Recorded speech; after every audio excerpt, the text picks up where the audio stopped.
With the launch of patch 10.2 in Season 3, I decided to record a process which I've been doing for several seasons now on multiple characters and roles. And that is to take a new character and get it to KSM and maybe even KSH. So for this I made a brand new Dwarf Paladin, and after I got him to 70, I got him for 40 item level and 4-piece Season 2 tier. If you're interested in doing this in around 3 hours, there's a video in the description on how to do it. Before we head out, I'm going to establish a few ground rules, and those are going to be 1. Only pugs. 2. I will not be undertaking the anniversary event, which is currently live on retail. If you want to check a video out, I've made one regarding the event. And last but not least, I will not be inviting any guildies or friends. So without further ado, let's begin this daunting task of reaching 2000 IO with strictly pugs.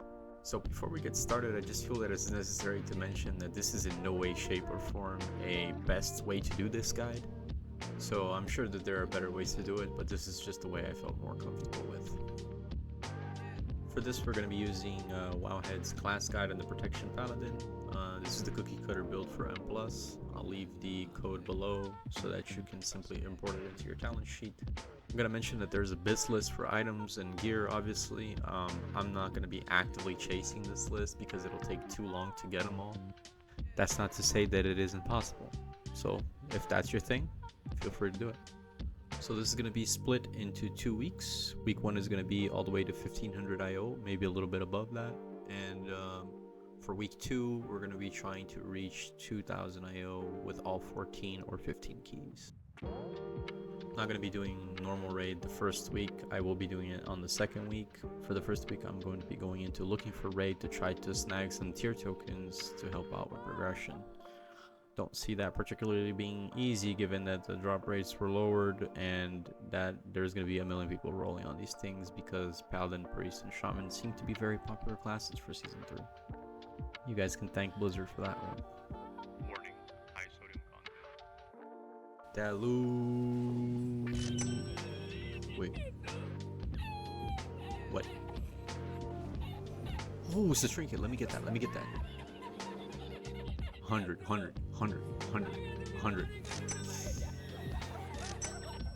Drop me something.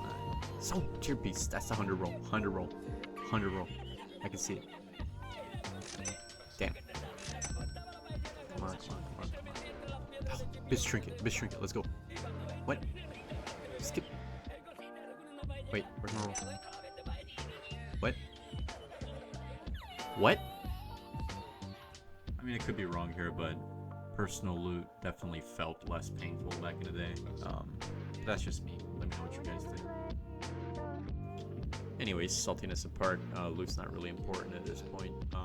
I'm just queuing for 10s right now, or 11s, and that's mainly because completing a key without a key, see the pandas glowing over there, would mean that I would get a key at one stage lower. So I managed to get into this 10 group. That means completing this key will give me a 9 key, and it'll let me start making my own groups. Which at this point, I think it's honestly probably easier to make my own group since I don't have rating. I'm gonna pick up some consumables, 2-star Howling Runes, File of the Eye in the Storm, and Deviously Deviled Eggs. And then this is just good etiquette for groups. Even if they're pugs, you always want to bring your own consumables. I know some people go an extra mile and bring a feast, but it's up to you. A few moments later.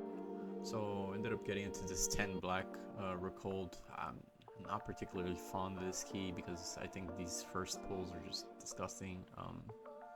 My style of tanking is a little bit different. I'm a little antsy when it gets to pulling mobs, so I don't do particularly well in bursting weeks, for example.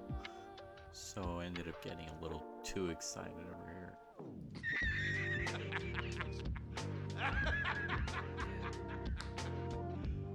You serious? Yeah, that's the pug experience right there.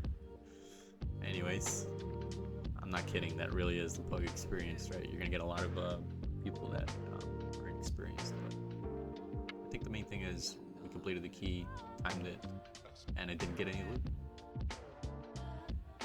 So biggest advice I could probably give you for trying to reach KSM strictly with pugs is to, no matter the outcome of the previous instance, whether it was good or a disaster, just continue to queue.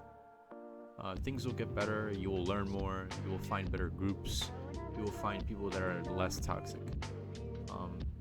Just continue to queue. It's honestly the best thing you can do. And the same thing goes for not getting loot, right? So I think I don't particularly agree with the loot system for Mythic Plus. I think it's actually kind of bad. And I've seen myself do instances over 20 times to get a specific piece of loot on my main. It is what it is. Just don't give up, I guess. But anyways, back to the instance. So Waikrest Manor is... I started the season not really liking this instance that much. I don't know why. It was just not an instance that I really played a lot back in BFA, which I believe was when this launched. But I've really come to like it. I think it's a good instance. It's got like a different feel to it. So a lot of you probably know this, but if you're tanking this, it's easier to bring these mobs outside to the courtyard. It's easier to manage them and run away from their AoEs.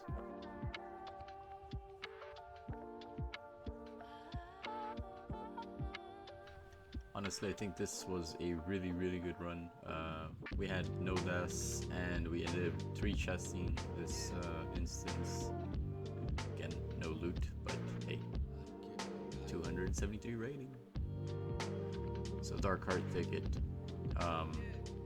This is kind of funny because what you'll see is a lot of people trying to skip right after this bear, and then most times it happens that somebody just pulls the whole place anyways. So honestly, I've cleared this instance at way higher levels, and I just don't even do that skip. I think the skip is right around here. You have to jump over some tree and then wait for one of your team members to go aggro a pack of mobs that you didn't want them to. These bears are a little tough. I think you can pull them one at a time. But I am kind of curious to see how this is going to hold up for Tyrannical Week. This boss's charge is insane. This guy is an absolute beast. We'll see how it goes. I think this might be a little overdue, but I'm not sure yet.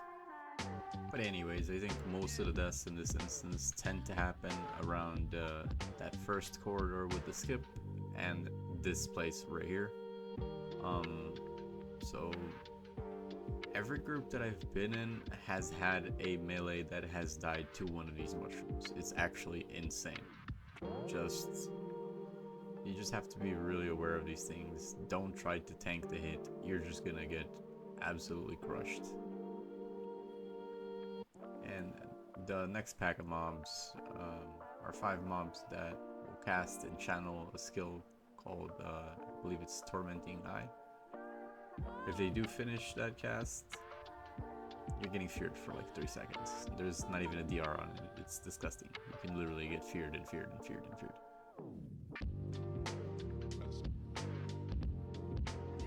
So you can make pretty quick work of this boss here.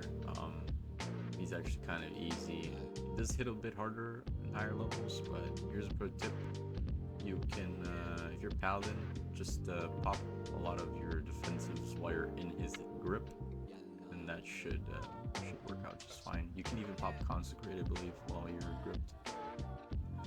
So here the healer was outside, and I only noticed after we pulled the boss when I tried to heal him, and I couldn't, and he died.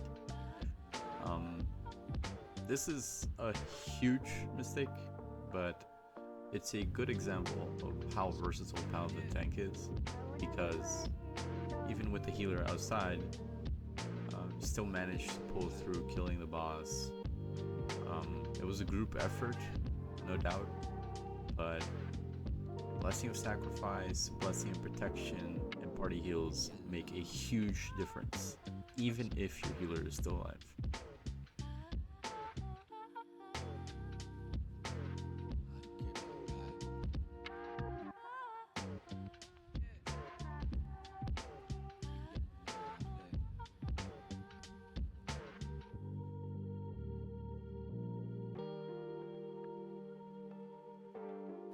I'm actually not sure if this healer was new to the game or new to this instance. He just ended up getting lost over here, and so this is maybe a good time to talk about toxic pugs. We didn't actually have any in this run, but this is where normally people would start ridiculing someone for their lack of game knowledge. And I think the best thing you can do here in these situations is just be patient, try to explain to the person, and just hope for the best, right? And this specific example, we couldn't go back to actually get him, but sent him some instructions, and he did manage to find his way. It did cost us a 3 chest, right? Can't say that if he would have been there, we would have most likely 3 chested. But hey, it's no big deal. It happens. It's a game.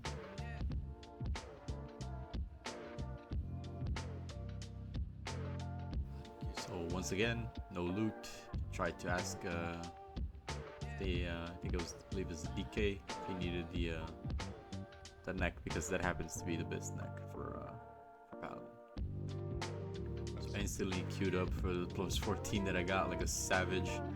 I had actually forgotten Sanguine was up, and anyways, I think Sanguine for this instance specifically is just, it might be one of the toughest ones, right? I think this and maybe Wakerest Manor are just really bad instances for Sanguine.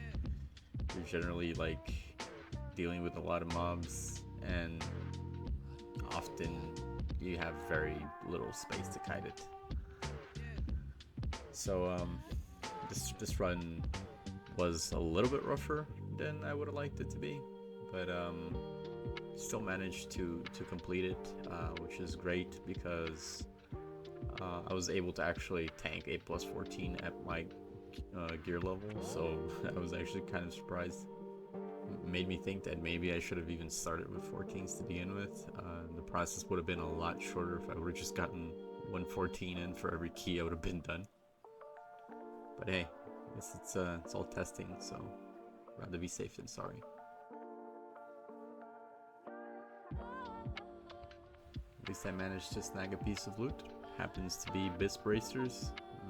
Kind of funny because I've been farming these for over 20 times on my main and still no drop. So here we're sitting at 630 rating, and I just decided to go for higher keys, mainly focusing on 14s and 15s just to make this process a little bit quicker.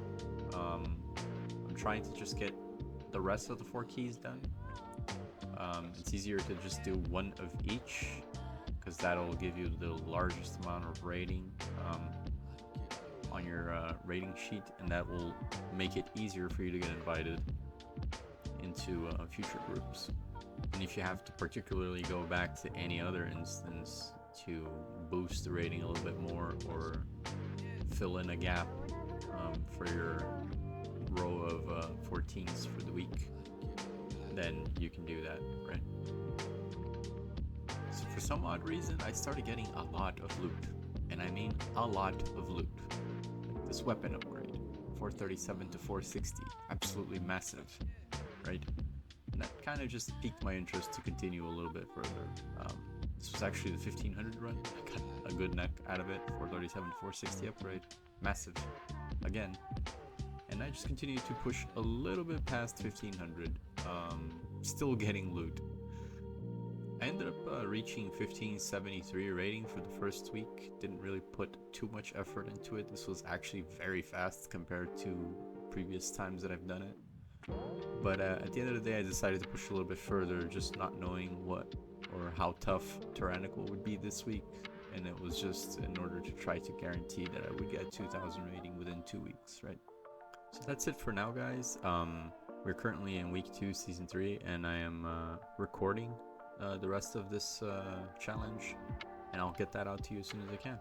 So thank you for watching. If you liked what you saw, please subscribe and like, and for those of you who have already done that, thank you so much. See you out in season 3.